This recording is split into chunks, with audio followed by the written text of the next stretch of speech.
Hi, this is Luke, and this is my rundown of the top smartphones in 2013 that are both rumoured and confirmed for the year ahead. It's worth noting I've recorded this right at the start of the year, so if you are watching later on in the year, there may have been some changes, or new products may have been released, or maybe even some of these weren't that good, but I'm hoping these do turn out to be, well, it's not the top 5 and it's not a top 10, I've got for you the top 7 phones of 2013. Up first is a bit of a risky one, and it is the BlackBerry Z10. And it's not just a risky one to include in this list, it's also a risky one for the company that make it, RIM, or RIM.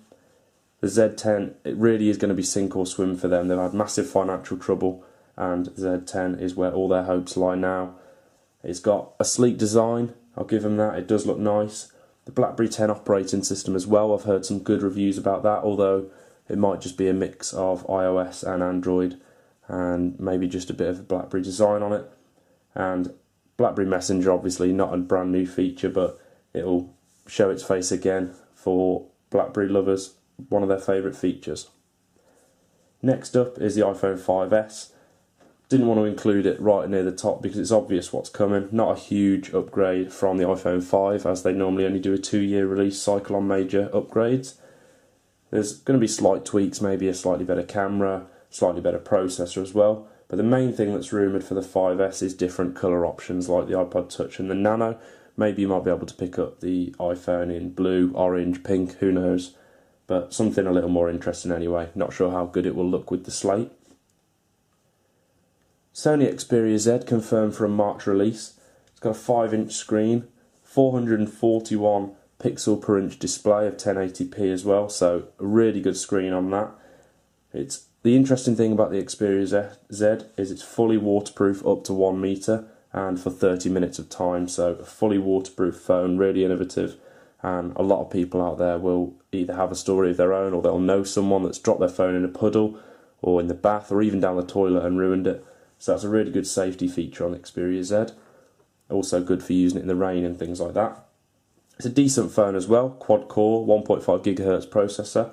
It's got a 13.1 megapixel camera, which is just about the best camera in this rundown, and Jelly Bean 4.1. 4.2 is planned, so it's not going to be the latest version of Android, but it's going to be close, although Sony are notoriously slow to the market with their Android upgrades. Next on the list is the HTC M7. It's got a new design, which is a bit more, how to describe it, it's a bit more standard from the One series. The One was all curvy and had a bit of character to it, whereas the M7 is pretty much straight lines, angles, a bit more angular is the way I'd have to sum that one up. It's got a 4.7-inch 1080p display, and it is a whopping 469 ppi, so pixel density of 469, which is the biggest and best in this rundown. So really good screen on that, and to go with that, it's got a 1.7 GHz quad-core processor, so it'll be running nice and fast on the screen. You've got a 13 megapixel camera to look at all your glorious pictures on such a good screen.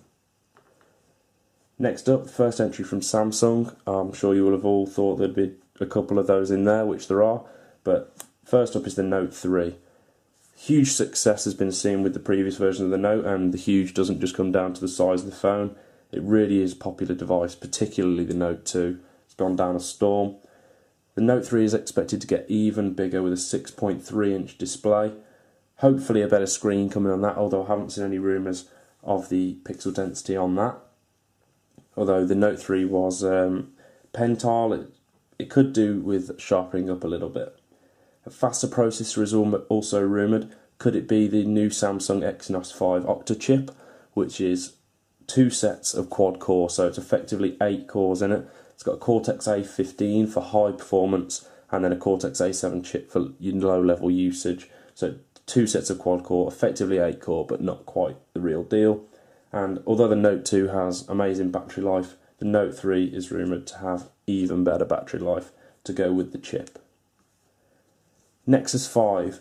Now, the Nexus 4 has been such a big success, and it's only been hindered down to its supply issues. If there was more available, then I'm sure millions and millions would have been sold, but unfortunately that's not the case. Perhaps production hasn't even been ramped up that much because they're preparing for Nexus 5, It's meant to be made by LG again. It's 0.3 of an inch bigger screen than the Nexus 4, it's only slightly bigger, but it does make it a 5-inch screen. It's got a 13 megapixel camera, quad core, 2 GB of RAM, and it's meant to be running the brand new Android 5.0 Keyline Pie. So really the newest Android for a while. 4.2 Jelly Bean obviously was on the Nexus 4, but there wasn't too many upgrades with that. Hopefully we'll see some really cool features on Android 5. The best thing about the Nexus line is how cheap they are. Really good value for money. Google normally sell them at a loss, so hopefully there'll be a lot of those to be picked up. Finally, in number one place for the top phones of 2013 is the Samsung Galaxy S4. Hate to be predictable, but it just had to be there. It's got a new design, which in my opinion looks more appealing. Yeah, it's a little more generic, but I like it. I'm not a huge fan of the actual physical design of the S3. The S4 looks pretty cool. It's also meant to have a 1080p display, 5 inches, 445 pixels per inch, I believe. Sorry, I just lost that one in my notes, but it's around about there anyway. It comes with Gorilla Glass 2 as well, so not going to get a damaged screen, so probably no need for a screen protector on that. 13 megapixel camera as well, and I did say with the Note 3 that maybe the Exynos 5 Octa chip would be debuted. Surely, even if it is in that, or if not, surely it will be in the S4, so mixing 2 quad-core chips, the Cortex A15 for high performance, and the Cortex A7 for your low-level usage. I'm really hoping that that is on the S4, and I'm pretty sure it will be. So that rounds up the top 7 smartphones of 2013. Worth noting that all these phones will be available in the UK, so there may be a few brands or phones that are available in the Far East or in the US that aren't available over here, which as a UK resident I'm not going to know about. So if this has helped you out at all, then please click like. Let me know your thoughts or any other options in the comments below, and subscribe to my channel for regular tech reviews. Thanks for watching.